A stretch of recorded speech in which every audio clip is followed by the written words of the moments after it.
นี่สิมาเบิ่งตัวสุด DC แบบสำเร็จรูปเนาะตัวนี้ก็คือเขาจะประกอบเป็นเซตสำเร็จรูปให้ลูกค้าเนาะจะมี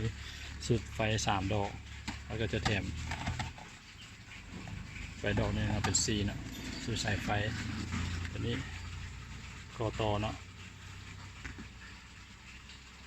ต่อแจกระหว่างถ้าสมมติเขาอยากใช้ตัวนี้หลายหัวเนาะหลายเครื่อง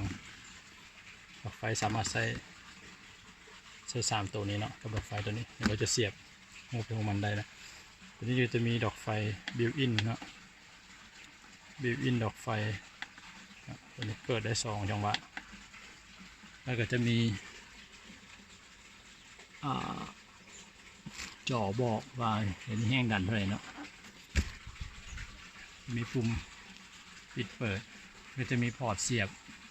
แผงโซล่าเขาเนาะจะมีพอร์ต12 โวลต์เนาะจาก12 โวลต์3 หูแล้วก็5 โวลต์เป็น USB 2 อัน2 พอร์ตตัวนี้2 แอมป์เนาะโทรศัพท์พวก iPhone โทรศัพท์รุ่นใหม่ได้สบายเนาะแล้วก็แผงโซล่าขนาด80 วัตต์เนาะตัวนี้เป็นแบตลิเธียมเนาะเป็นลิเธียมฟอสเฟตตอนนี้กำลังนิยมกันเพราะว่าย่อมคนทนทานแต่ราคาจะสูงเลยเนาะเป็นลิเธียมฟอสเฟตขนาด30 แอมป์ ตอนนี้30 แอมป์มันสามารถดีชาร์จได้อยู่ประมาณ 80-90% ของความจุของมันเนาะซึ่งว่าจะต่างกับพวกแบตน้ำหรือแบตพวกเจลอย่างต่างๆเนาะมันเป็นแบตที่ว่า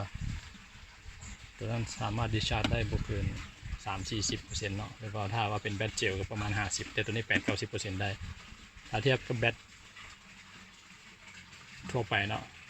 ก็น่าจะเท่ากับ7-80 แอมป์ได้เนาะตัวนี้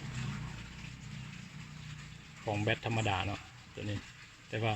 ตัวนี้เป็นลิเธียมฟอสเฟต30 แอมป์อยู่ในนี้เนาะถือว่าหนักเลยบรรจุแบตล้วนๆเลยอยู่ในนี้เนาะตัวนี้เป็นสินค้าใหม่ที่ทางงานส่งมาเอาเทสแต่ว่าเอาเลยเทสของเราถือว่าผ่านแล้วตัวนี้เขาได้ลองเทสมันก็คือเขาเปิดไฟ3 ดอกนี่เนาะตอนนั้นแห้งดันที่ประมาณแต่ของงานอยู่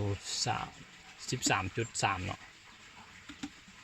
13.3เขาเปิดดอกไฟตัวนี้สู่3 สุดนี้เนาะสอดแจ้งเนาะแห้งดันเหลือ 13.1 เหลือลงไปแต่0.2 โวลต์เนาะบอด1 โวลต์เนาะตัวนี้ถือว่าสามารถอยู่ได้หลายมือเลยเนาะถ้าว่าบ่มีแดดแล้วก็เวลาชาร์จก็จะชาร์จไวเนาะเพราะในพวกนี้เป็นแบตลิเธียมเนาะชาร์จจะเต็มไวสามารถดึงไฟได้หลายเนาะตัวนี้80-90% ของความจุของแบตเนาะตัวนี้โอเคน้องจะจบรีวิวตัวนี้ก่อนครับถ้าใครสนใจสามารถติดต่อได้นะที่ KV Solar Shop เนาะตัวนี้550-3303นี่เบอร์โทรห้านเขาเนาะ